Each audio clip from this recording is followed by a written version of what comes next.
Get right, get ready, lift your eyes to the sky. As the morning breaks, watch the shadows pass by. From the east to the west, His glory will shine. In the hearts of the faithful, love divine. Welcome to the Gator FERP Special Operating Environment. A continuation of advice to help you while facing austerity and mobility, especially in the increasing risks with catastrophic population dispersing events such as major fires, flooding, earthquakes, etc. Let's take a look at the learning objective for this session. Task: travel to a desert region with special operating environment elements. Implied task list: in each region you may have the potential to visit, make sure you understand generic information on how to recognize threats, remain aware of them, and have minimum safeguards. Conditions: given the need to travel to a desert area such as the Arabian Desert region in extreme heat, with the requirement to travel from high-density population urban areas to remote desert landscapes. Standards: plan, prepare, assemble and pack the equipment needed tailored to the region within allowable carry-on baggage weights, balancing needs between travel mission and purpose to the minimum survival readiness requirements. When in country, maintain discipline and readiness and react appropriately when situations arise. Below are the primary references used in this lesson. Gator FERP's workbooks, supporting in planning and preparation for traveling. Gator FERP's Handbook 2, supporting and training prior to deployment. Gator FERP's Tactical Standard Operation Procedures 1, Tactical Take-Along Handbook to support information needs when an emergency occurs. Alright, we're moving out. Just going to conduct a quick break. Real fast test just to see how fast I can stop, move to establish a quick erect shelter in the event of some kind of an emergency stoppage. Raining, vehicles broke down, dangerous situation, gotta move. How well you can react if it's a sudden emerging onslaught of a situation is how well you prepare. It took me a couple minutes to get ready. I'd rather have it to the status of all I gotta do is stop, grab my stuff and go. So if I had to stop, or I had to move out quickly into a terrain like this, then whatever's left in the vehicle and whatever I have on my back and on my body is what I need to survive with.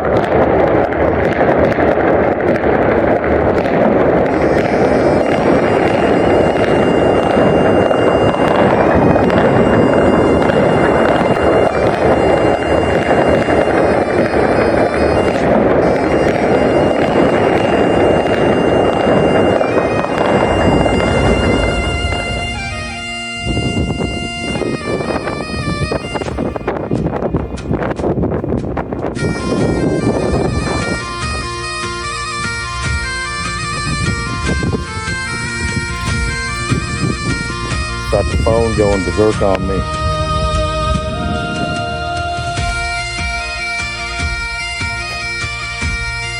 Might walk over to the ridge and back.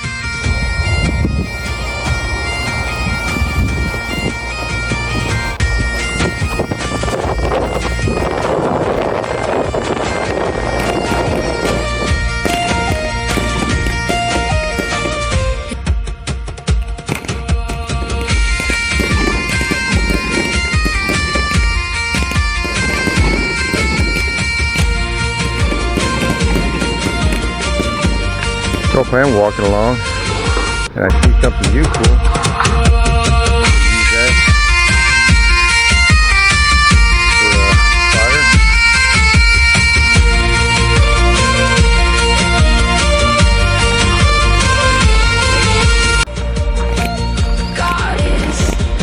Sun oven. Something useful. Everything out here is like gold.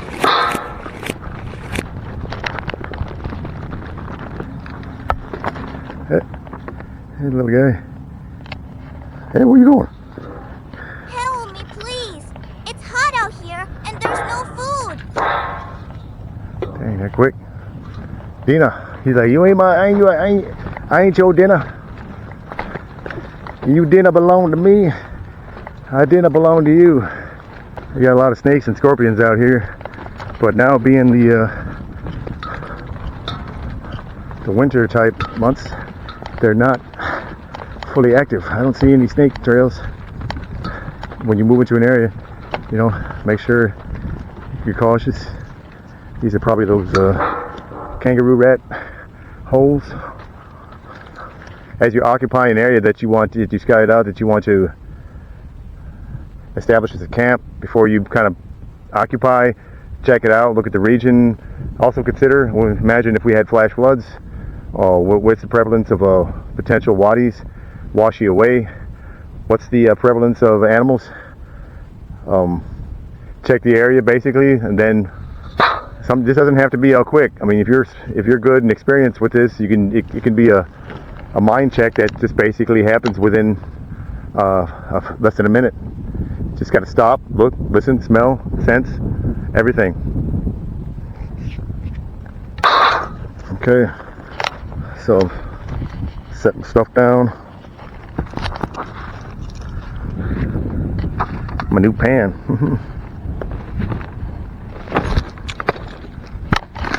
My rucksack. Pull off my quick erect shelter, so I can pull this out. Good shovel. Don't need an axe here, because as you see, there's no wood. Even if I need to, this could serve as a expedient axe for the limited wood I could find. But this, I want to just clear away the area and dig that down to make a sand shelter.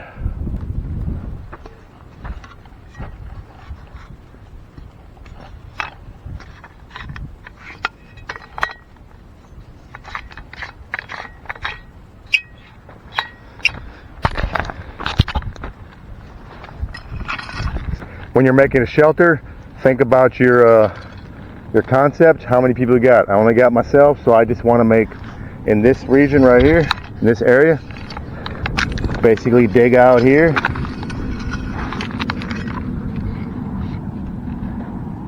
And then I can put my tarp across that.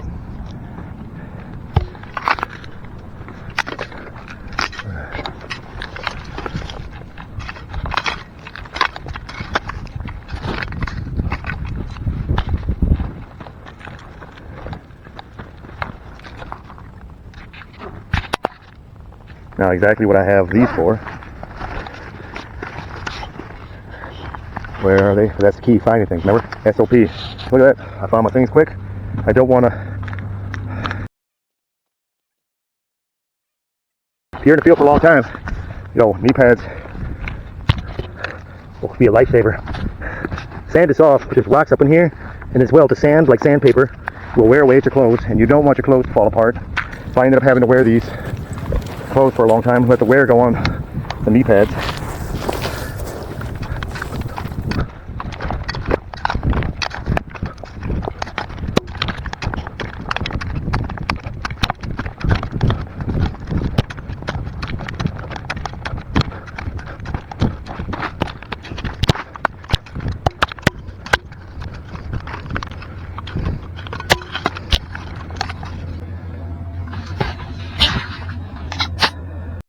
Make sure you put your straps where you can get them. Whoops. So they don't get lost at night. You don't want to be hunting around for stuff. This is the quick direct set.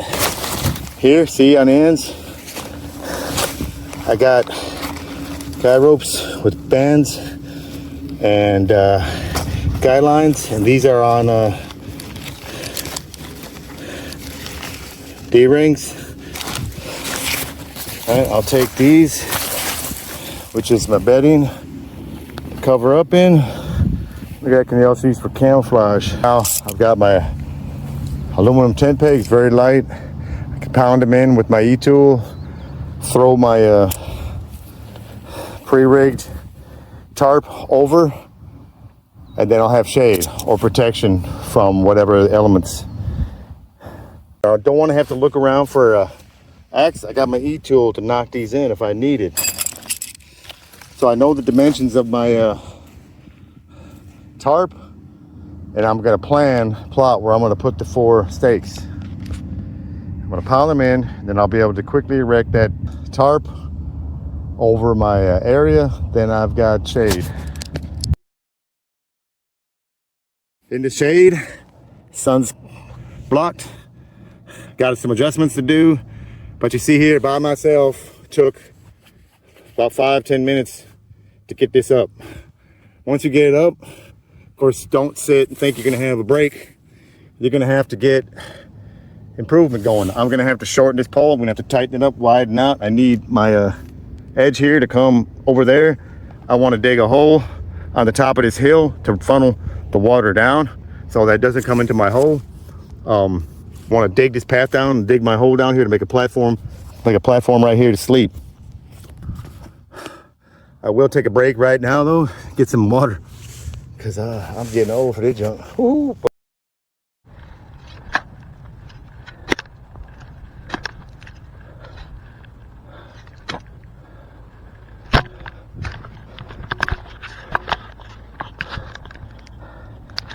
So I'm gonna build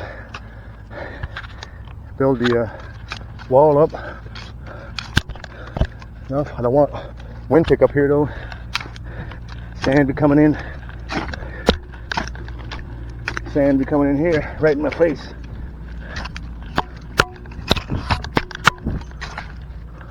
Dig down, build up. Dig down, build up. Dig down, build up. Dig down. See how the sand is all wet here? The knee pads on, so digging down, building up. The more I dig down, the more my wall builds up.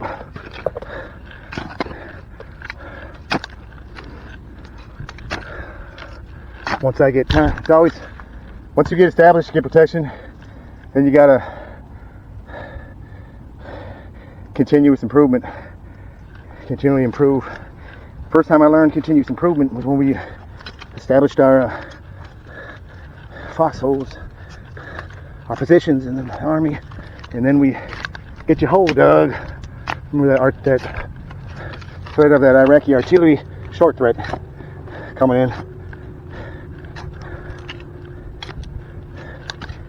Short thread of Iraqi artillery coming in. That ground was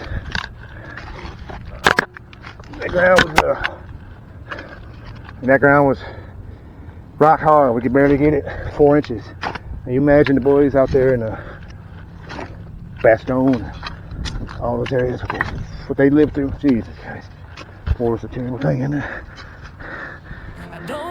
So, no highway to hell, where destruction and death they ring their bell. eventually, got my nice little wall piece here. Check my fragile butt. But the truth is clear as shining in the night. The same. The knee pads protecting my clothes here from the knee pads taking the wear, not the clothes, so the clothes can continue to provide protection. And I got cargo pants, so cargo pants, you know, hold the word of the Lord. Forgot my Bible in my pants once when I washed it, but guess what? The word of the Lord's still there. I think it's break time. Again, cloth pieces. I like to keep things secured down, organized. The straps are there, they're always there. So I got my thing put over my head, protect me from the sun.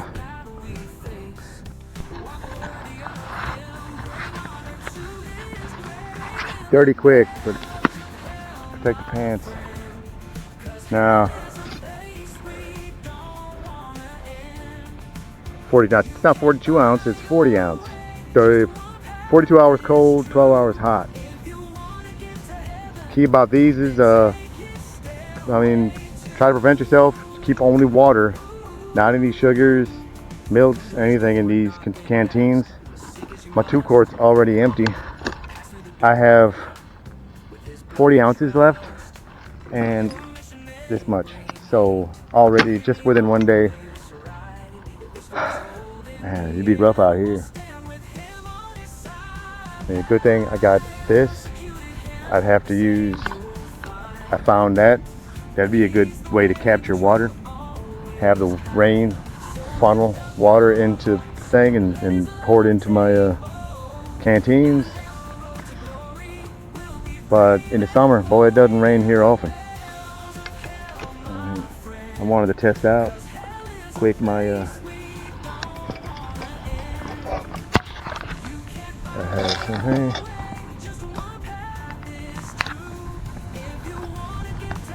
Canteen, top, can.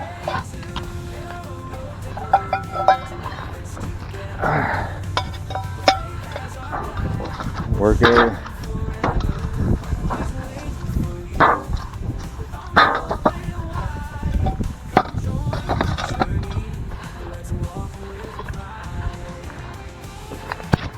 Oh yeah, let's get our solar panel out. See, forget every time. I want to demonstrate. If I need to hang this, I can. But I'll just lay this in the sun right here. With the cord at.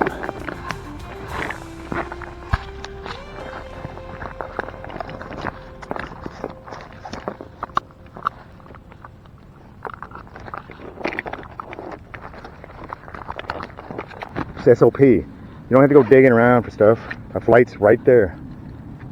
So I want to be able to charge these, right? Get everything charged up. Most importantly, I got to get that cell phone charging. Plug it in all the way. Oh, I got sand all up in my connector.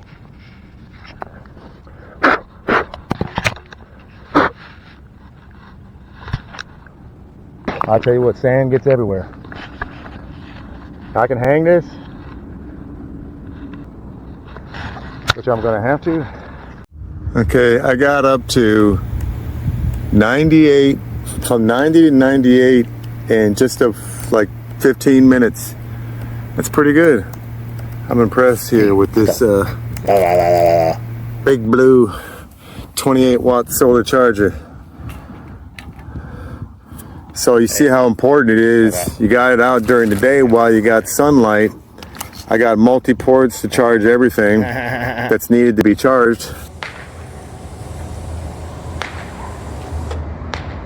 Including all items, including that which is in my hand. So while you have daylight, make sure you charge things up.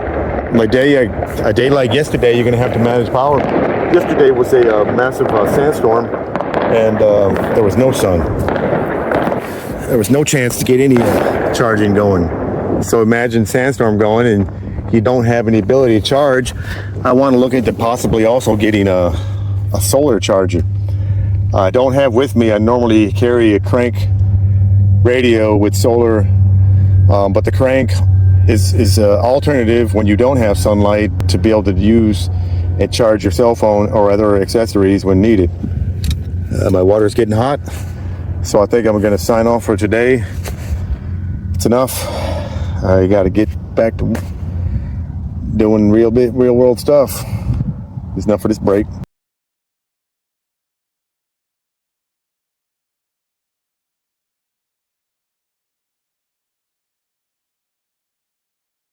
Just a little AAR again right here.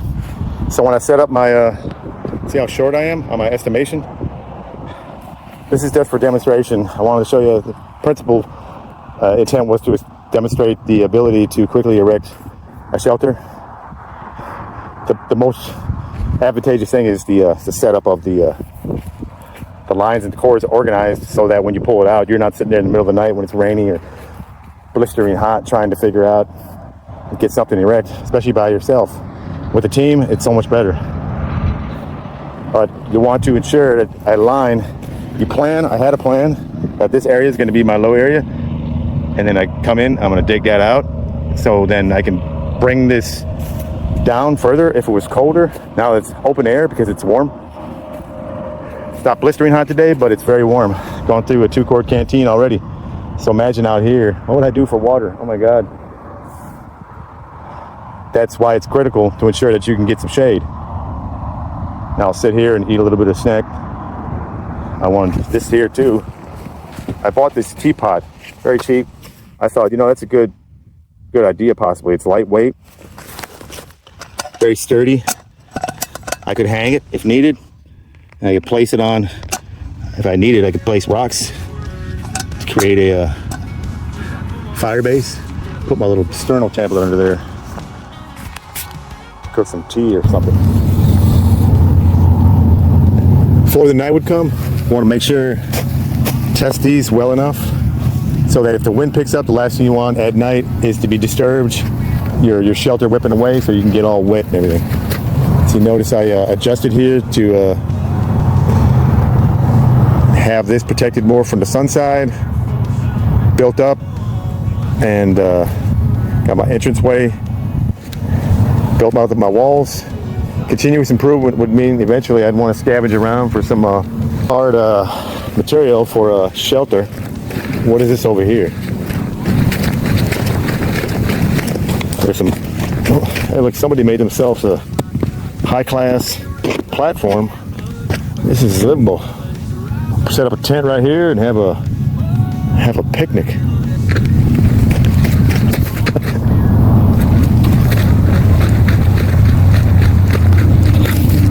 So how long could I live here? With 40 ounces and a half a bottle of water, not long.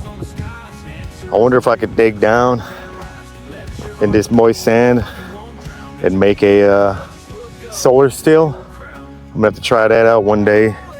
It's not very hot, so probably wouldn't get a very good what do you call it, distillation of water. So you imagine a real situation. Now you conduct AAR. What was planned? What actually happened? What should have happened? How can we do it better? What was planned? Come out, set up a quick direct shelter to escape the blazing sun and or rain, torrential downpour.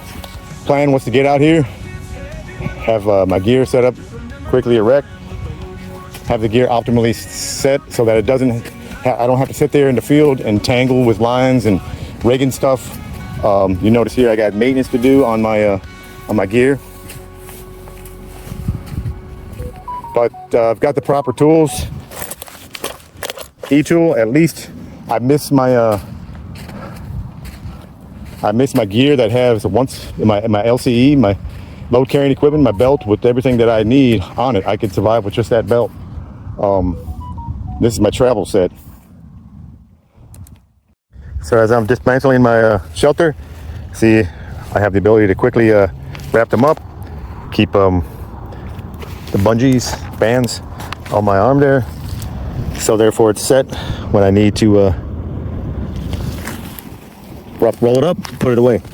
And it's ready for the next emergency or day trip or whatever I'm doing. Okay, I have it rolling up. Cords tucked away. Pegs in there. Now all I gotta do is, oh, look at all that. All I gotta do is wrap it up. I'm gonna have to repair, I got holes in there. That's why I deploy with tape.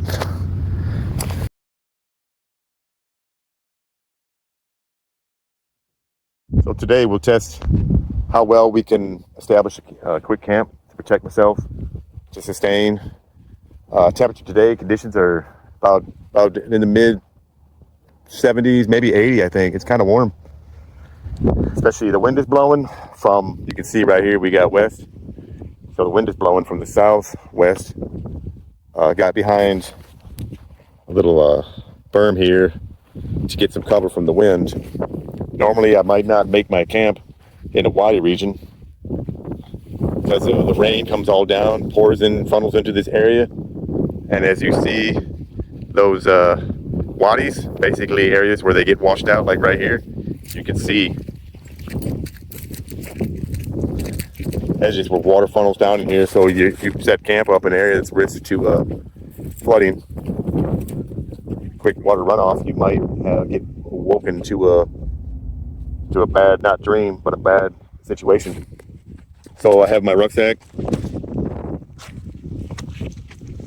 complete with tarp, and inside a bunch of stuff that I needed. One for my camp, food bag, as well as I just threw a sleeping bag that I bought locally, real cheap, on sale.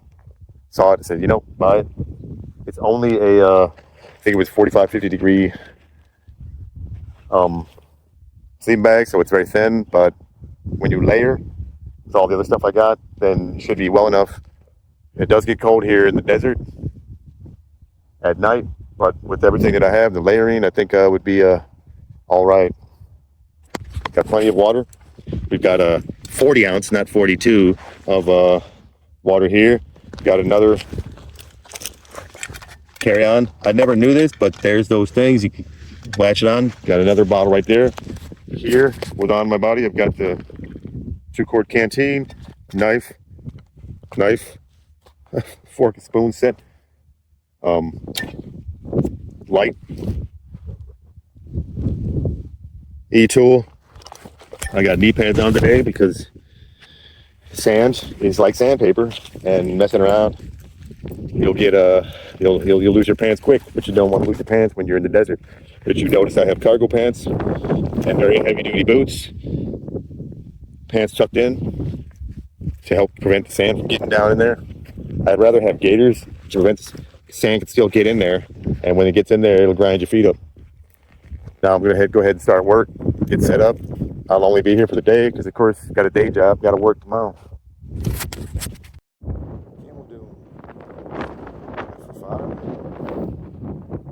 Hey, you forgot something.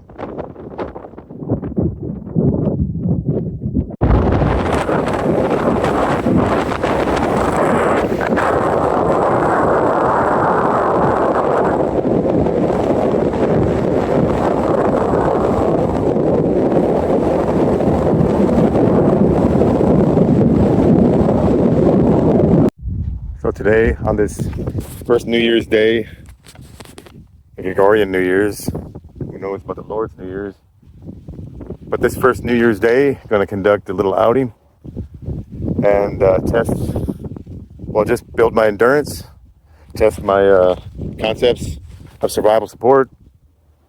If the task, deployed to a region such as the desert, and while traveling for whatever purpose, I needed to make a quick stop. If for whatever purpose I needed to make a quick stop, I wanted to test out how well I can. When you select an area, you notice these wadis right here where the rain runs, captures heavy rains pour down here. As you can see right there how the water dug through there. You got to be careful when you're setting up a camp. There I improvised. I found some of these pipings out there thrown across the thing, and used those to prop up my tent. That's what probably would make a good addition to any kit, is those expandable walking poles. You can do it double as so you don't have to. I had to walk around to find this stuff, so that's wasted energy. And you think, I got, time is it almost 1500? I got 2 hours of daylight left. So if I was really in a remote area and I needed to bed down for the night, I would only have so much time. Here in the desert, when it gets 120 above in temperature, definitely key to get down as low as possible. Keep an eye on the sky. In the summer, it barely rains here, but when the fall and the winter comes, then you got risk of it. It's really hot right now, so I'm sweating.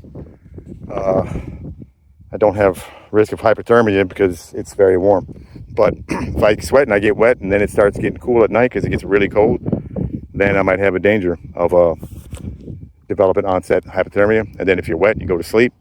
Got to ensure to get set camp, get things dry, get things set, protect yourself from any of the elements. So I found a piece of this canvas. What I want to do is be able to take and cut out to put down that protection, because those poles with the wind wearing on it, they'll eventually wear through the tarp. So setting up this Shelter took me about 15 minutes, including the digging. Makes it really convenient when you have your lines pre-rigged. I got water on my body, so luckily I was able to stop, take a break. Be more convenient if I had a hammer with a club end, hammer end to, an axe with a hammer end to be able to pound in my stakes. But I got my e-tool, kind of a pain in the butt to have to fold it up and put it back every time, but I got to keep it near me. What I call my gimbal, my gator, immediate mission loads, stuff like this to do on your body, water, so I don't have to keep walking back and forth to the bag. Oh god! But then I had to bury the pegs to make sure. I still have to check to make sure that they're secure enough in case big wind comes up, and I want to improve this position so that I can take and lower my lanyards down to help cut off any wind that might come in at night and or rain. I need to dig a ditch up along here so that rain would wash down around the shelter. As you notice, that sand is wet. I don't know, it'd be interesting. I don't have enough time to check out, see if a stoller still works. And by the way, that bottle's not mine. I don't litter. There's plenty of trash throughout the desert here. Some of it useful items, some glass, very minimal rocks. Enough though, like, my ID cards. Whenever you approach your stuff, make sure you always approach cautiously. Stuff that's been sitting, check. Stance does not do well for it. Make sure nothing crawled up into your stuff. Here, I went and found a little 888, which the Lord number soon, all eternity. Found that empty can of I think oil or something. Nice little chair. We get some of these rocks, throw it on that side there to improve this position. I dug it down enough I can almost stand up in there as I would have more time. You notice here there's some sage, whatever this is. That stuff would burn up probably in an hour, but luckily I got myself some kind of alternative ability to heat. Bad thing is water. So I would want to ensure, heck, I got this big old tarp. If I got water coming in, somehow I rig this tarp with collection containers. If I have to, I can cut out that top of that can, maybe dirty inside, or else I got plastic bags to collect water. But most important here is materials needed. As you see, the wet sand, probably the only way to get water here is through a solar still, and that's only because we're lucky that it rained, and they see the rain from about a week ago is still soaked in the ground. Yeah, hey, you see the peg was way down in there, but the sand, the wind's pulling it up. This one I buried and got a rock on top of there, so it's doing better. I wanted to do this as a demonstration so you could see. Deadman is where you dig this in, right? And oh, there you go. What am I doing wrong here? Gloves on the ground, scorpions claw in. Put that on that rock again. Gator immediate mission load, meaning I got the ability to now take and dig down and secure that so that in the middle of the night, if the wind kicks up, I'm not sitting there getting soaked and wet. I dug down, had my e-tool quickly set up, dug down in there. Now I can take the e-tool, hammer that in there, and it's secure. Wonder what they eat. What's up, boss? What's up? This is the 28 watt solar charger from Big Blue. Let the sun power your life.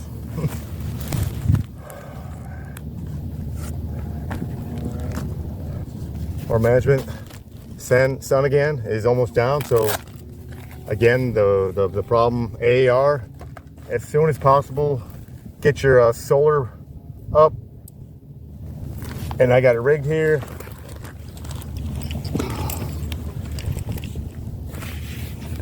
This solar panel pocket holds the stuff, cords that you need.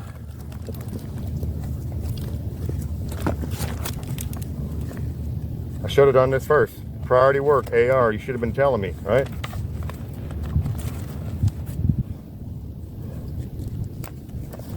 Got this in the sun.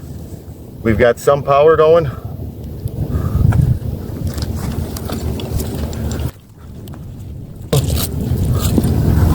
I want to peg this down. I'll get a stick, root, whatever.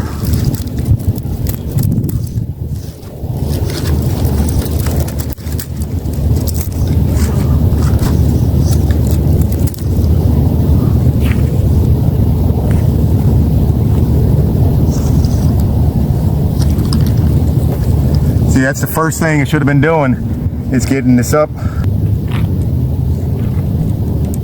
Better to have pegs, maybe. That's an idea. I got this knife so that I don't lose it. It won't lay down. It won't get lost in the sand. Quickly, you can go back. And this is a very good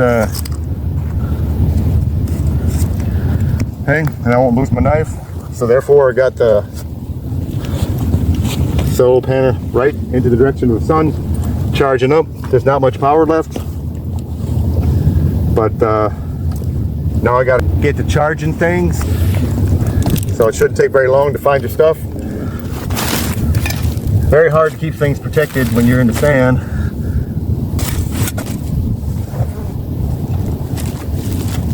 I think no matter what, sand gets everywhere. But I don't want sand in my sensitive electronics. Even when sand gets on the solar panel, it starts to cake it and reduces its efficiency in the solar panel to be able to, you know, and plus two, you get sand in your connectors, and then eventually they'll wear and you won't be able to charge. Don't put the connectors in the sand. Now I got connectors for all types here, because I used the flashlight last night and charging. All right, so then I got iPhone charging, and then I got USB-C charging.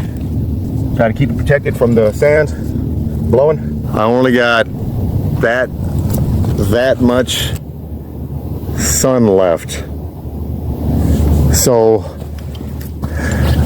that desert definitely gets dark.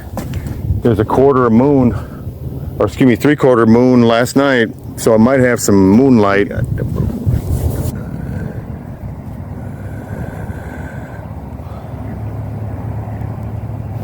Might be a nice sunset tonight. I got some charging going there.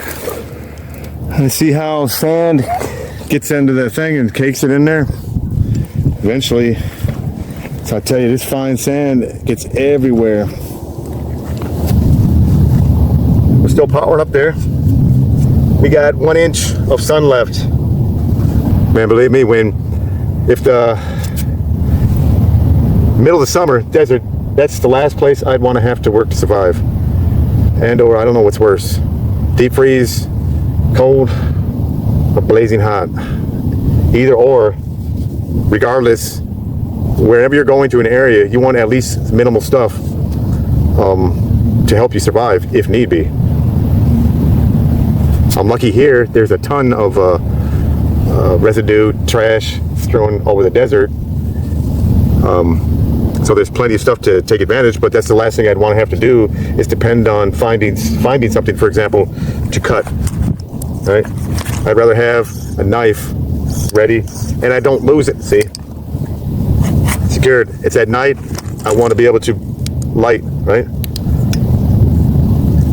And I don't want to lose it. Somebody needs to borrow it, and that's the bad thing. During a survival situation, you might be prepared, but you can potentially may come upon personnel that you need to make a team.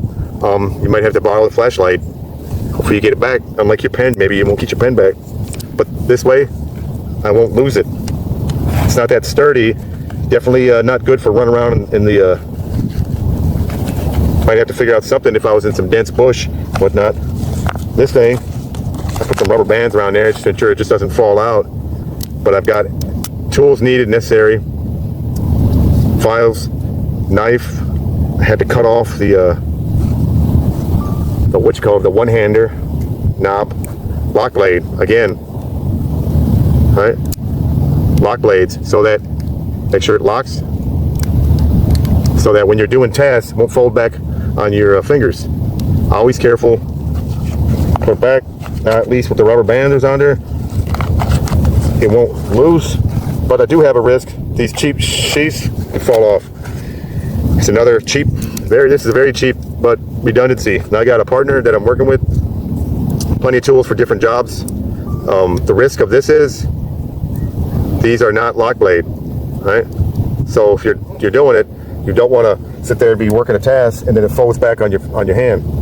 Next thing you know, you got a injury and you have to deal with the cut in the field, which is why you definitely want to try to work with gloves if need be, or have gloves to help protect your hands, especially with difficult tasks. And it's especially like squish them around, make sure I put them on the rock. I had my boss in the Gulf War laid his gloves down on the desert sand for just like 5 minutes, and then went to put his gloves on, a scorpion crawled up in there, his thumb got tapped. E-tool, I'd rather have this tied down. My lazy self hasn't gotten tied down with a quick release so that I don't lose it. So get it quick, do your job, make sure all the sand's out of there so it doesn't stick. I got gloves on when I'm working this because I already cut myself. Gotta have the gloves on. But see what I'm talking about, immediate mission load, it's right there if I need it, if I had to do a job, pound a stake in, or any job necessary to dig a hole, dig a cat, a train and walking off to go do a toilet job, sanitation. Your site's going to have a separate location where you're going to do go to the train, bury your waste, so you got your hands free. Knife. I got redundancy here with another tool. In case I lose this, I got another tool. In case I lose that, shame on me. Already, sun's going down. It's starting to get really cool. It's gonna be a really cold night. Last place I'd want to have to survive is the desert. I prefer the mountains. You got streams, you got vegetation, maybe cold, but if you plan properly, you shouldn't end up in a scenario where you're stuck in a freezing location and you don't have the proper resources to survive. Proper planning, going into a region, don't drive from one area where it's nice and warm through a cold area to a nice area. In that cold area is the risk, the high risk zone, and you end up stranded and you fail to properly pack.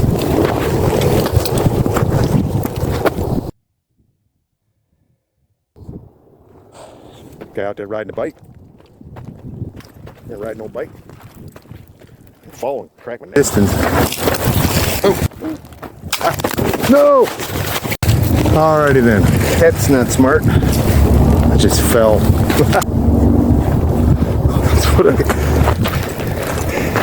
So, imagine I surviving that. So now remember, it's getting nightfall. You can't be dug in, or excuse me, you can't have your stuff thrown out, like in case something arose and you needed to bug out quickly. You don't have stuff everywhere. You got a sandstorm, you got hostilities, you got whatever. I'm gonna have to pack up my solar panel, put everything away. Only thing that'll be out within my kit right there, I've got food and my sleeping kit.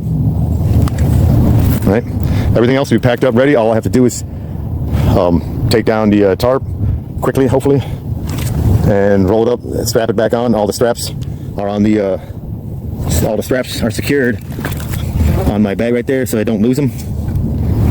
And they're easy to find, so that if I need to bug out quickly, I could.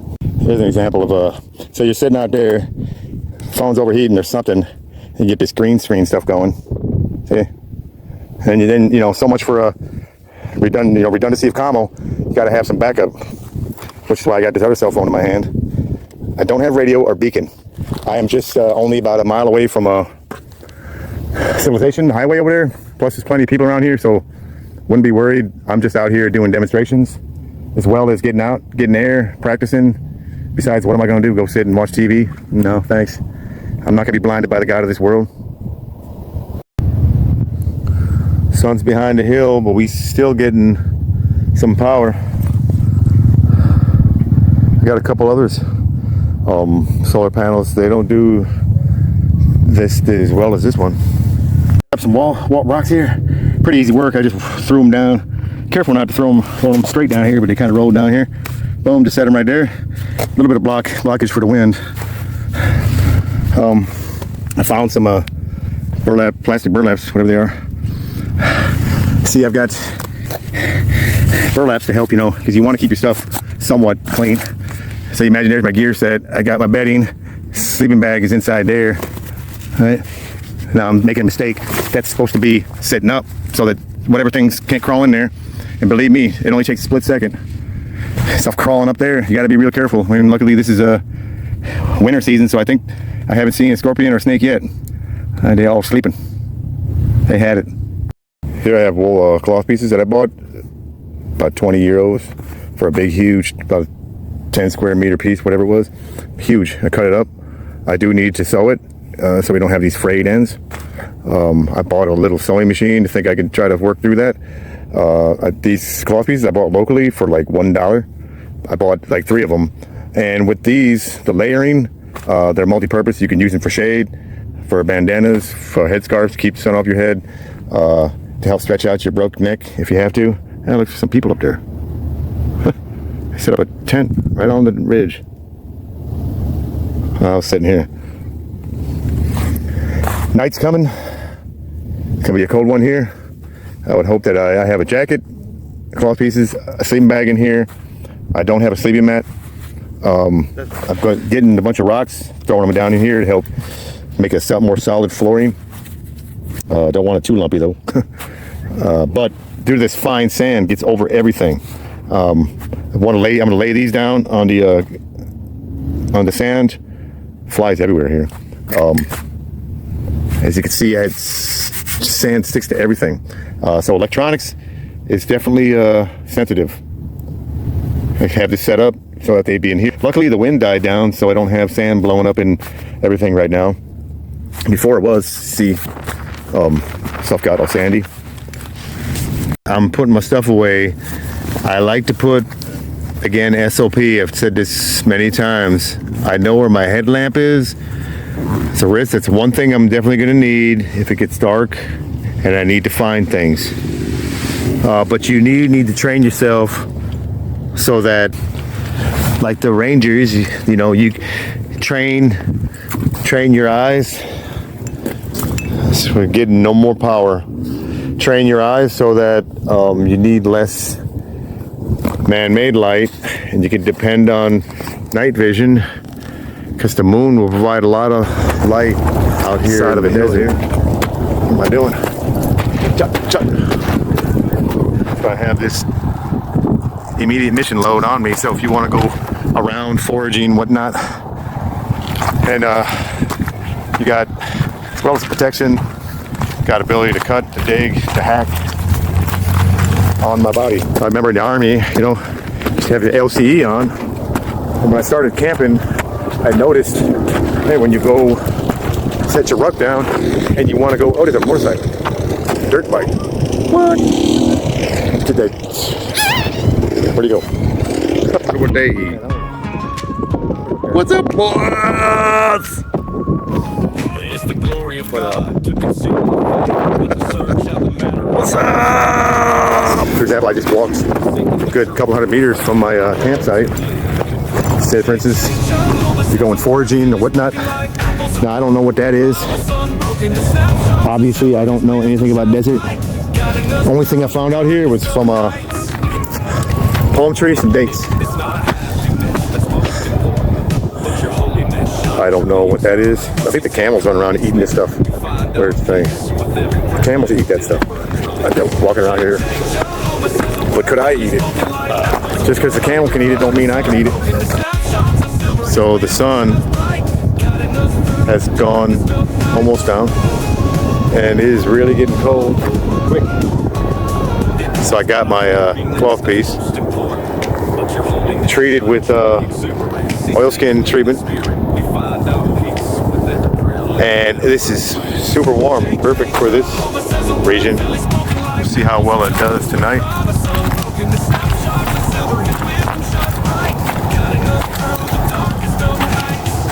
Desert's coming alive at night. A lot of people are coming out here in the middle of the desert.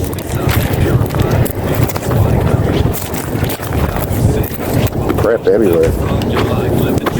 I guess. Hey, you got some.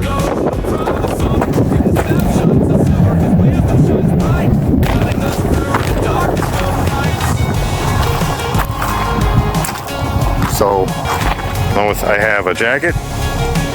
Got this thing here, helping in the thing, in the chest area, and this covered over. I learned that when I was in the Gulf War. We were sitting there, when we deployed, we didn't have anything but one long john top. We were way out there in the middle of the nowhere. Had no cold weather gear. So, ended up making a blanket out of a wool, a jacket out of a wool blanket. Good Lord Jesus, where's that moon at? There's the right there. Gonna have some light.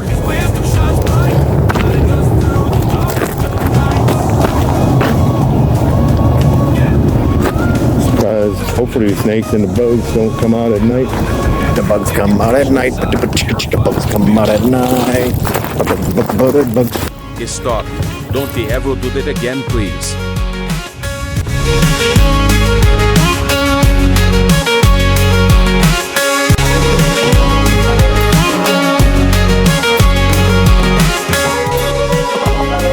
Worked on all the individual skills, checked out the resources, tested them, so forth. So now it's time to come out here and do a evaluation again of my ability to set up a camp and just how I could survive. Today, going to try and start a fire. You have everything needed. Today I rolled up in this Ranger roll, sleeping bag, got tarp, got oilskin cloth, extra cloth pieces, and a sleeping shirt. And there, yeah, it might be, but that's what I kind of like the option here. With the D-rings, I can expand my carrying capacity with water, a towel, glasses, because I'm blind, and a little teapot I bought there. Gotta have a way to heat up the water. Do make sure you secure things. See, I wanted to just use this as a demonstration how that could fall off. You're walking along, it slips off, and you get to your location and you don't have your sleeping roll. Happened to me once, had to backtrack, and about 4 kilometers, finally found it. I only lost one thing when I was in the Ranger Battalion, my mind and a wool scarf. I used to carry 3 wool scarves with me because when we used to move, we'd start heating up, so you couldn't delayer. Wool scarves worked very well, one to put around my neck, one to put around my waist, and one to put around wherever else is cold. But then we jumped off the Chinook into a mission, and then one of my scarves around my neck just went up into the rotors. I found myself a place to hold up for a short while. Wind switched from the northwest, cooled down quite a bit today. I got some kindling there. I have some burlap, plastic type that I found. I'm going to cut it up, try to practice individual skill of making a solar still. The other side of there is the Gulf, so that's why you see much more vegetation around here. Down in the lower area, I might try to see if I can dig, install this solar still to see if the lower areas can acquire some water. It's going to be a little more difficult in the cool environment here. Well, somebody's got a gun. We have an old chair. Maybe that's plastic. It'll be no good for wood. Use something for the campsite. Quick knock down all the sticks that will potentially skewer my tarp. That's cleared enough. Got my tent. I'm gonna try. I just thought about hooking these to the tent peg so then I can take and put these on there. Now I just got to figure the dimensions from where I want to put. I want to angle my shelter enough when the wind's coming in here. This hill here is protecting a little bit from the wind. Just make sure my shelter I'm gonna make it join up with the hillside so that I got a good straight line cover shelter, slant shelter. The wind will continue to rip off and might make a decent shelter for an overnight. I put the pegs in there. They're very loose because the soil is a bit sandy, but what I like to do when I set up shelter is to first get a grip on where the positioning of this, then it's slowly improve. But you got to get it up, got to get the dimensions right. So I set that up there, found a pole out there, trash, put a bottle on it that I found and to protect the tarp from then right here, that's what's always here. I always like to keep extra strap pieces. It's always very good to have extra D-rings. You notice the tarp is flapping here, so the ends there you see are loose. Gonna have to dig those in because the wind's been pulling them out. But once you get it up, now under here you see I got a good lot of needles, whatever kind of tree this is. I got to figure it out. And let's hit. And no wind down in here. So now about a half an hour, I got my camp set, sitting here taking a break. I priorities of work, got my shelter up, got situated here so I can sit and take a break. It's so convenient when you have this LCE. And then I dug a Dakota fire hole kind of into sand, gonna get this fire going. One key about Dakota fire hole, you notice here I've got get a pointer, a hole so the airs can come down and through there. Got it sheltered because the wind's coming across here. I don't want the wind picking up and dragging my embers out into the very dry brush that's around here. There's not much would burn. It was surrounded by sand. However, I'm in a public area, so I can't be a public park. Can't be but I think it's, I'm assuming it's legal because I saw plenty of other people with fires. They had like grills and barbecues out with big fires going. So I put some bushes up there to help block a little bit of the wind. I could take and make better shielding. You can see the wind blowing and dust going all over the place. So when you're sitting, always make sure you tuck up. I've checked the area pretty well. Keep your stuff. I got my shirt tucked into my pants in the back so that nothing crawls in up my shirt. Got it once in a while, you got to keep track of what's around. However, I saw one spider that looked pretty suspicious. Whatever his objective was, I don't know. Just like this area here draws humans because it's got protection, it's got food, it's got, I don't know what kind of trees these are. I need to study. It looks like some kind of pine. Never seen as far as in the European or Northern American areas. So I'm going to get this fire going. One trick is, and that's key. You see a lot of survival situations. Key is they don't have the ability to quickly make signal fires. They miss rescue aircraft or whatnot. I keep this. It has fuel in it. And in my publications, as well as other survival manuals, you'll see ability to make platforms with whatever something you need to have prepared and ready. If you are in a survival situation, you need to set up. If you're stranded, one priority is think about the way that you're going to signal to rescue aircraft if needed. If you hear that sound, then you need to be able to have, and you're going to have to utilize this as like one shot, because you can take this, open it, throw it on your platform with whatever type of fire you got set up, so that you can get a quick fire going. Have plenty of wet material such as wet pine needles, wet wood, so forth, to be able to throw in a hot fire, and then that will create smoke. Let's watch. What? Did someone say smoke? I always discuss courses of action, concepts of survival support. For fire, my concept's to be able to take and heat water. Say for instance, I have this Big Bubba 40-ounce bottle, which can hold 42 hours cold. Not guaranteed, but when you're out in the hot desert, it ain't gonna hold stuff cold for 42 hours. Now, if you bury it in the sand, or you put a sock over it to keep that sock wet, it might stay cold. So, there goes the so again. Concepts of survival support, your costs for your fire support. My number one, if I'm traveling, I can't make one of these fires everywhere I go, and it would be a more difficult task to get started. Plus, say for instance in the desert, there's not enough of this stuff. I've demonstrated this before, but this is from the Pathfinders Self-Reliance Outfitters. This is an excellent kit. Got some cloth pieces to wrap around to protect my pants. They keep untucking, and that'll help prevent the sand and the dust and the dirt when I'm very fine sand out there. So I'm going to test out this fire. Let's simulate. I hear.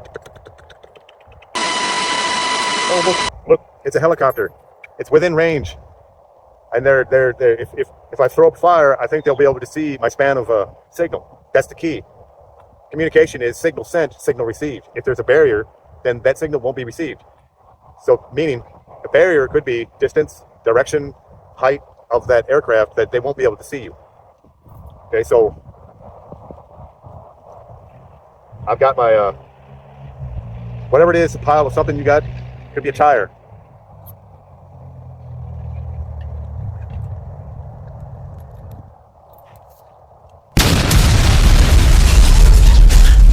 I don't know if I singed my my hair, but again, remember safety. I've got my shovel. I got sand. Now I can start feeding the fire. Only you can prevent stupid does it. Making a fire is very committed process. You want to ensure that you prepare first.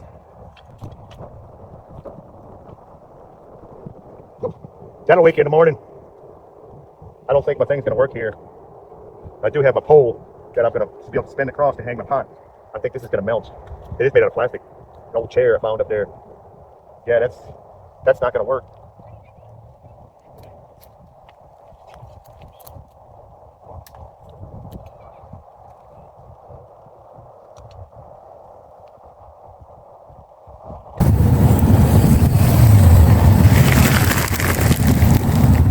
Oh yeah, I can feel the air flowing through there. Y'all see that one? Yeah, I love that trick. I'm telling you.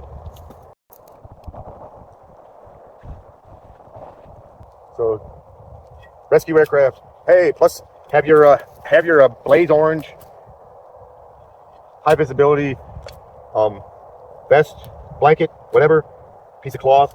Have that ready so that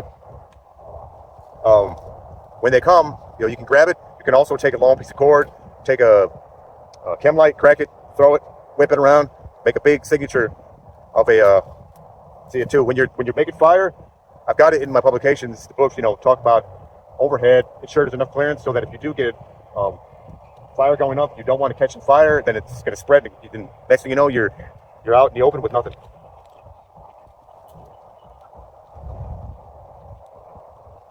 I've only got enough firewood here for a few hours. I can't camp out the entire night because I got to go to work tomorrow. Big day. Sunday here, first day of the week. Saturday. I'll get this fire going and then I'll grab it and I'll show you. I don't know if you can see that. Yeah, you can see the fire. So the air, hopefully, is feeding in there too. The fire's struggling a little bit.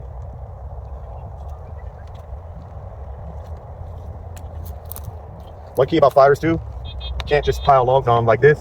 You gotta have space. You gotta have air. Because there's fuel and oxygen is two key components to fire. Safety assessment. I made sure I cleared enough area here so that it won't encroach and catch this stuff on fire. I've got a fuel bottle here. I might want to put that further away in case something spreads. Again, my shovel here, along with a pile of sand, if necessary. Try to put this out.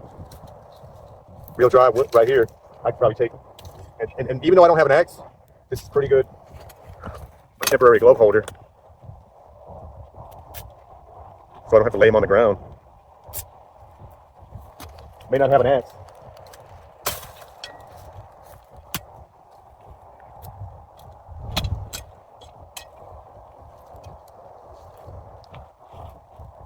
I want to clear this area around the fire of all the flammables.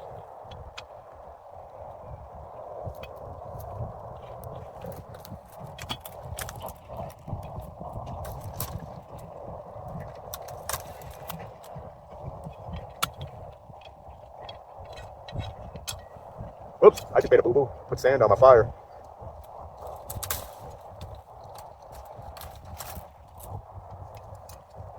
Want to be careful, getting careless.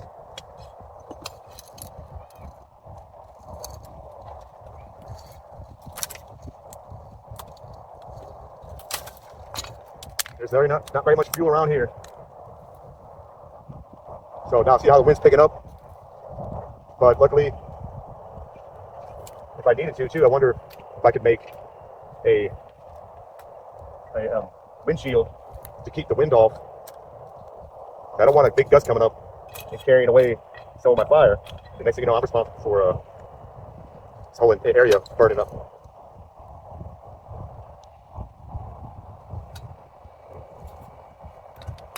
Okay, I'm gonna test out. You see that? I got my bottle on here.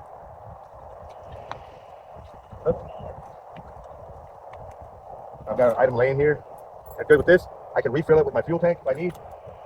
And how these priorities work, make sure you do that quickly so that if you need to make another single fire, say for instance, if your first single fire didn't work.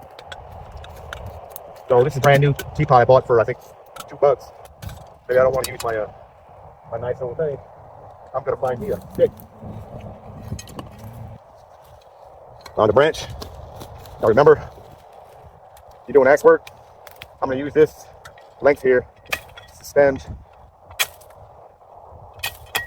my teapot, even though I can hang it here. I'll show you that later with my Christmas wire, which by the way, I can set the Christmas wire up around here, these entrances, and around the over there. Find some tin cans to be able to test, you know, the ability to start a fire like cavemen. Just remember, you gotta have dry wood. One's gotta be hard, one's gotta be soft. And you'll be able to make friction, but that's a lot of work. So instead of that, I gotta have tons of these. Okay? Okay, let's see how this works. Oh no, I cut that off to anyway, so I'll try it this way. Will that work? Let me put that in here. Okay, what do I do?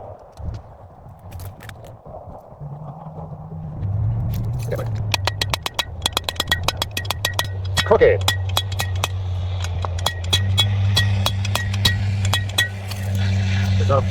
Just for a demonstration. I'm not trying to survive out here. I'm just trying to show you some stuff. Water's not quite hot.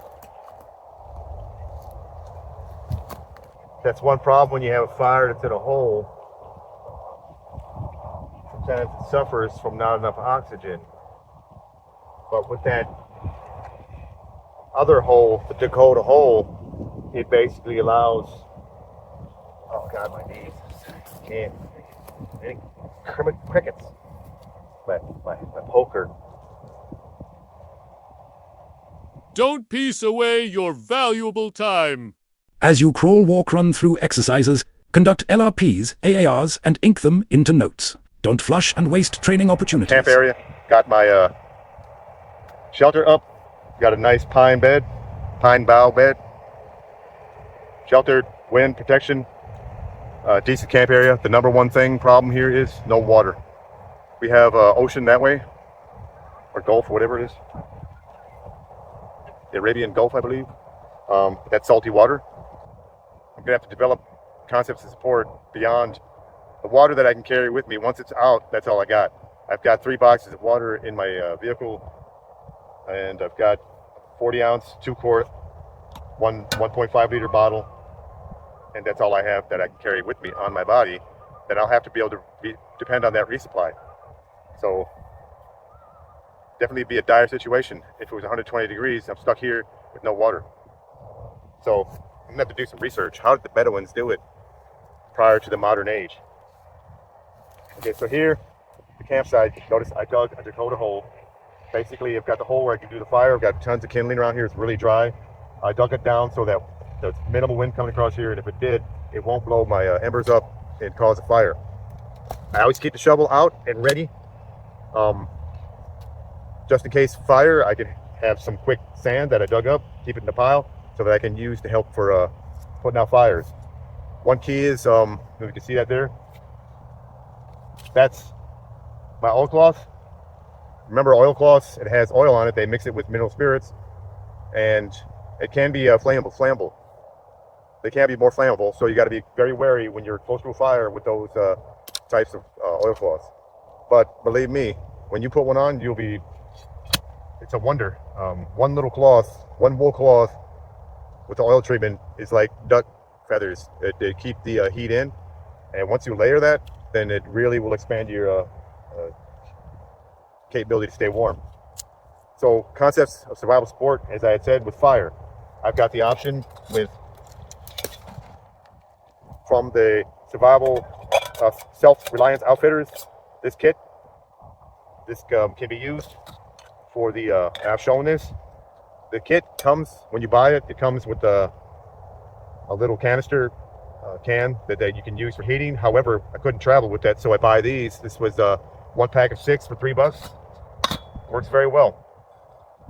So that's my number 1 course of action. Number 2,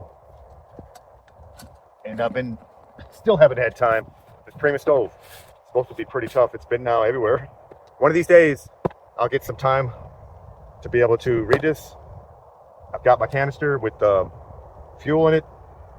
I've got to try it out. I got to read it, but I want to be patient. It's not been a priority. I have it with me in the event of a disaster. I can use it. However, that priorities at work. Been everywhere, you fool. Just do it. Got a Finally. day job. When I stop, want to make a quick tea or something, I can use this. Got plenty of cans of those. Third concept of support to build a fire is my fire. I found these this chair frame to be able to make. Basically, I can take and put this teapot that I bought locally. Teapot. I figured with the teapot, very durable. It was cheap. When you're traveling to an area, you may be going on a vacation with the family. You've got to compete with the family's got clothes, and you've got stuff that you want to bring. What do you bring? What competing items have to be dropped? So if you're going into the mountains, when you're going from a vacation from point A to point B, but along in that route, you have to go through mountains. If you get caught in the mountains, how are you going to signal? How are you going to heat water? How are you going to collect water? How are you going to do all the survival support systems needs for your sustainment? In the mountains, unfortunately, there's been several stories, people perishing in the mountains when it's sure they might succumb to hypothermia, cold weather, but no one should, let me say this carefully, you should not struggle for lack of vegetation in green mountains. If you know foraging, if you know plants, build your knowledge so that if you need to, you can just depend on that. Okay, so I'm gonna get started here. One of these days, I'll do a demonstration and get this started so that I can test it out. Eventually, this may become my primary method when I go on long duration trips where I want to have a real high endurance stove. Plus, I like the ability that this can use the propane gas. It can use normal gas. It can use diesel. It can use any type of fuel. So if I'm going along and I see an abandoned car and or come to some kind of fuel source, abandoned place and has some fuel cans in it, guess what? I can heat. It's portable with a bottle to be able to get around. Key is though, gotta get it set up. So this, you can make a hook. I can hang this, but for now, I've taken this where I can suspend it over the fire and heat water. Again, your little fuel tank, see rescue helicopter, rescue aircraft, you only get one shot, one kill if you're out in the field. If you see a aircraft, remember, line of sight for an aircraft dependent upon their range of view and dependent on the height of an aircraft, all those variables, you've got to estimate if they will be able to see you. If you don't want to have to waste your asset. This, open, throw in the fire, get a quick fire up, have some wet materials to be able to make smoke so that you have the better chance of being seen. I wanted to demonstrate this for you. I got my Christmas wire, pulled it out, which stays right there. So if it was at night, if I needed this, I know exactly where it's at. And I'm going to take this cup and show you how I can hang it from things. I get enough wire and then tie it off so that I can suspend my pot over the fire. That'd be I don't want you to have to suffer to see me go through this. Fair enough.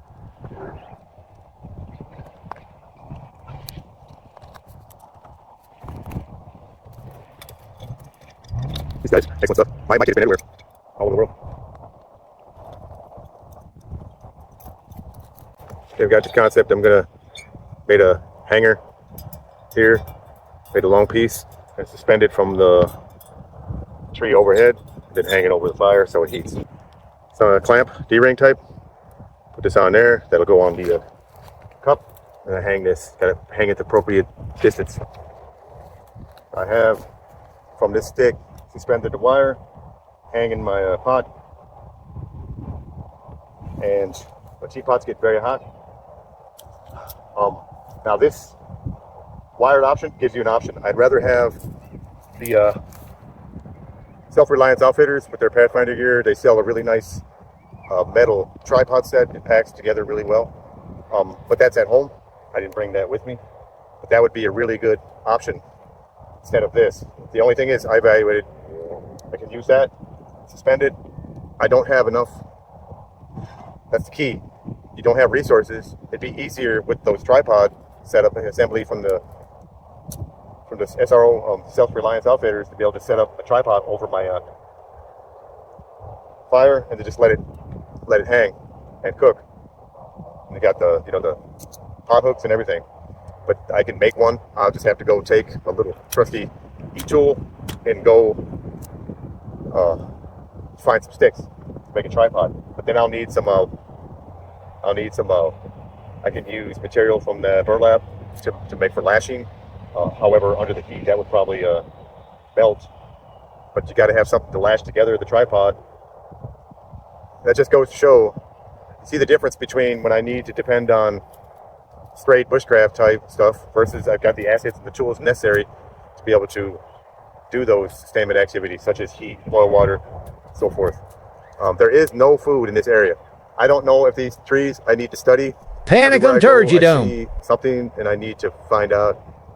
So if ever, like the grass that I saw the camels eating on out at the ridge out there. Oh, you'd have to panic to eat that turdy plant. Pine needles, if it is pine.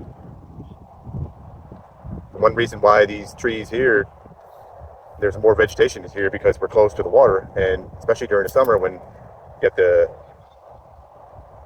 this stuff depends on the ability to feed off of evaporation from the water. I see the teapots boiling. So what I need to do now is take my arm out, bring this over. Everything move methodically and carefully. Put that down, bring that out. Let that sit. Don't touch it. Rubber handle. Oh, it's not melted. This thing's suspended on the wire down there. It's already hot. Ooh, got a big fish. Water's boiling. I wanted to demonstrate. I made a tripod. This wire is extremely valuable. Instead of having to look around for some kind of a lashing material or using a rope, the wire should sustain and hold for quite a while. And then when you're done with the wire, or you can make a pot hook by hanging it here. What I'll do here though is take it off my hook. Oh, glove's not on the ground, even though I don't think there's any buggies out right now. Saw a couple spiders. I don't know what that spider was that I saw, but I don't want it crawling up in my glove. Okay, so I want to put this right on there. There you go. That's extremely hot. Yeah, hot enough. Don't throw away the wire. Keep a little rig. A lot wire. You use the stuff prudently, you're going to have it forever. Even if you take it and you felt you were in a hostile area. I've used this where I set up, even when I was in the military, when we were short funds and we didn't have trip flares, we made trip flares out of MRE bombs and all that kind of stuff as well. We used this kind of wire, trip flare wire basically. They called it Christmas wire, this red wire here. But take it, put on your entranceways. If your hostile personnel will come in there and they get tangled up in it, at least give you a warning. If it's some kind of animal, can't say. You know, at least you take it, you get some material, put it on there, give you a clank from some tin cans to give you a warning. It might scare off. And one thing about that goes to two, animals don't like fire. So if you got that thing with your fire and you create a quick fire, that'll help dispel animals. You hope for while you're sitting there trying to light a fire and a bald bear comes mauling you. So yeah, you see there. Let me get my pointer. Class. We got sleeping bag with the moleskin cloth prepared, ready to go. We got fire. The only thing is we're down only to about 40 ounces plus half a liter of water. My 2 quarts empty. Thank God I got down in the vehicle down the hill. Got a couple cases of water, 2 or 3. Yeah. Yep.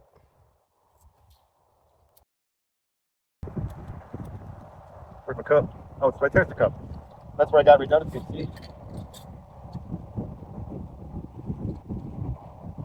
I bought this one.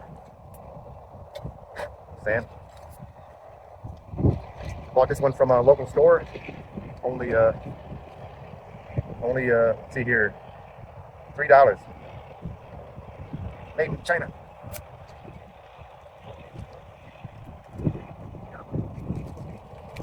So I got plenty of ability to heat water. My teapot right there. The concept works. Yeah. So I can take this, clean it up, put this over there, see what that feels. Hot. And before, good thing to do is make sure you sand all up in there. If you got a thing, heat up first. Heat up, and that'll kill any microorganisms that might have been on there. So I got my Pathfinder thing rolling. The good thing, but see, they're smart. They're smart dudes. They get the holes in there so you can suspend your pot if you need to heat. Otherwise, it takes less to have a tripod and have a pot hook and or wire to be able to hang your thing, as long as you got somewhere to tie it off. Now look at that cup. It doesn't have holes in it, so I might have to drill holes in that cup there. I don't have a drill here. Just things to think about. Where's my tea? Okay, so that's enough. Oh, where's my gloves? Go in there, pulling that out. Okay. Hot enough? Yeah. Really hot. And woo. So that's key 2. If you eat out of that, one method I do, which I need to provide that lesson soon. Within my doctrine, I provided advice about dry mixed materials, super high foods. What I do in the field right here, I got my Sterno can with the flame burner, coffee brewing, hobo type, and then in here, I keep it dry. I use this, I mix nuts, raisins, all kinds of coconut powder, all kinds of good stuff in there, you know. And then I take this and put it in there, and I can either eat it dry, if I was in a situation where I didn't have any water, but guess what, I got a lot of water, so I could then heat up some water and put it in there. But right now, I'm gonna try it dry. In this environment, I don't have much water. The water that I got is for consumption. Then if I make something in this, now I gotta clean it. Don't put milk, don't put sugars, don't put anything in your items if you don't have the capability to clean it. Or if I have my dry mix, I take a spoonful, I eat it, I wash it down with water. In survival, you only eat 1 spoon every so often. You're gonna have to deal with, I haven't eaten all day. I do that, I ate my breakfast, then I like to fast from breakfast done till dinner tonight. Go the whole day sometimes. Therefore, it gets your body then will start fasting and realizing, help you develop the mentality to be able to realize you don't have to eat all the time. I only eat right now twice a day. My breakfast is some super high density foods that I have. I can't remember the whole listing. Even recently, an Indian friend of mine recommended fenugreek, which I took with the chia and fenugreek, soaked it, put it in with this dried food mix, mixed it up, put it in with the yogurt and banana and nuts, and ate that, and that's kept me going all day, and I'm not even hungry. Okay, so now I got my tea, cooled off, clean, sanitized, ready. Within that bag, I got all kinds of dry food, so that I won't have to depend on utilizing them utensils to cook. If you had that capability, I have this pan which I picked up. You can cook some stuff on there. And two, by the way, if you do cook something and you do have the luxury of having enough water, but do make sure you always maximize your fire and your heat, so you keep your utensils. If you use it, then you take, and I could make a wash line out of this. You have one that you boil for your hot water, you have one that you use for your rinse water, and then one you use for your sanitation water. So one's to wash and one's to rinse, unless you're lucky enough to have a river or a stream to be able to sanitize your items. When you do then wash them, if you do wash them in a stream, do not just put them away. Take them, put them over the heat, so that any remaining residue from the water, any microorganisms that have been left over on the item will be eliminated, killed, basically. Kill. Why all the violence, dude? Kind of like this, got my glow pack, my e-tool. But it's getting now towards night. I'm all set. Oh, you scared? All this stuff hanging around, in principle, I'm just mobile. Everything has to be packed away as much as possible so that if something happens, all I have to do is roll up my range and roll here and then plug out.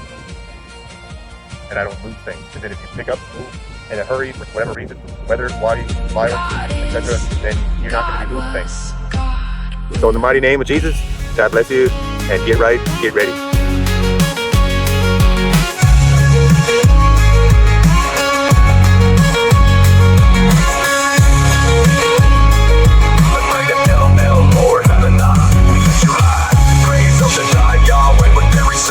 Clear my way wherever I roll. Send the holy helper and make all things whole.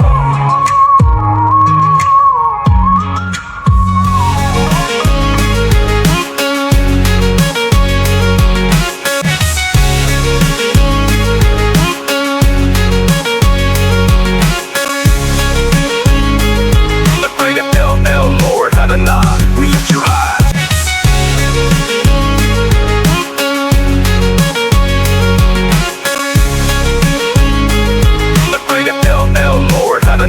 We lift you high. The great LL Lord Adonai, we lift you high. The great LL Lord Adonai, we lift you high.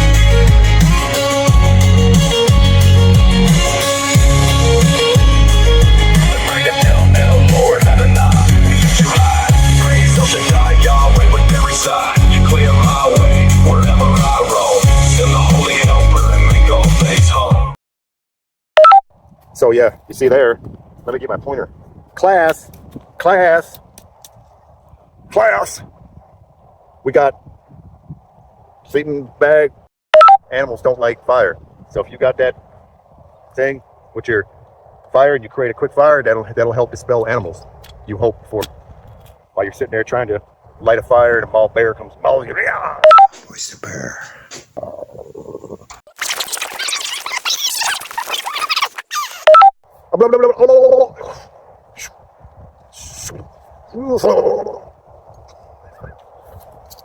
God. I'm gonna try this fire out. So yeah, stories. Come on, but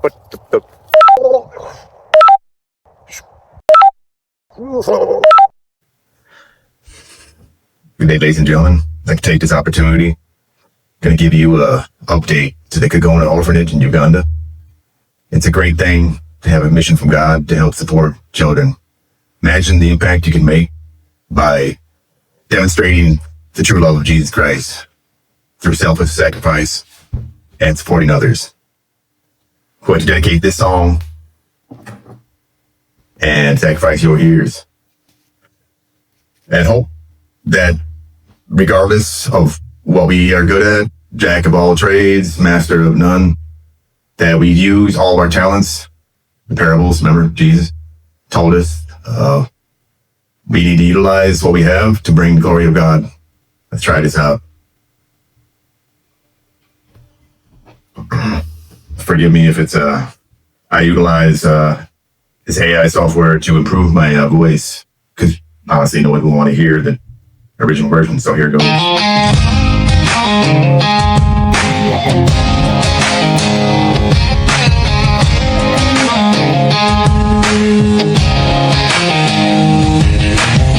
I look out over this wide open space. Every face tells a story below. Struggling with life in 1,000 ways, more alike than we'll ever show. That day I left, I knew the war would come. Not only in the skies the rockets fly, but the dark spirits will roam. Evil unbridled as the white, red, and black horses they go. While they're ready to board all the trains, planes, and automobiles to roam. Just like the days of Noah, life goes along. People now watching what's going on. The Lord God Almighty is calling us home. But before you move, take a breath in the pain you feel. Lift up a prayer, the Lord is near, and He will hear. God is, God was, God will be still God. My suffering doesn't dethrone Him. His throne is never flawed. Don't pretend, don't suppress, just cling to Him and stand. Your cry becomes a worship, your weakness becomes a song. Deep, deep pain, prayer, perseverance will bring you to His hand. Either don't fear, even when the night is long.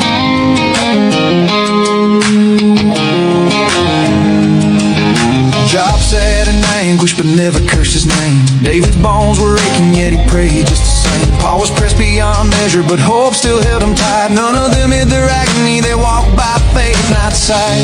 And after the trials and testing, and like gold they would rise. So hold fast in the fire, let Jesus steady your eyes. Run with endurance, keep your heart in the race. Trust under pressure is the mark of grace. Don't pretend, don't suffer and doesn't dethrone Him.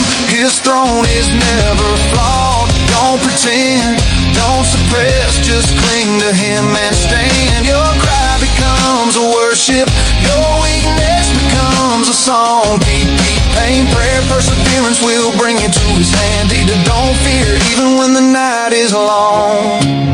Your prayers are like incense rising, that don't vanish in the air. They gather in heaven's chambers. The Lord receives them there. Every whisper, every tear, every groan too deep for word, He holds them in His presence. Your heart is always heard. Don't pretend, don't suppress, just cling to Him and stand. Your cry becomes a worship, your weakness becomes a song. Deep, deep pain, prayer, perseverance will bring you to His hand. Don't fear, even when the night is long. God is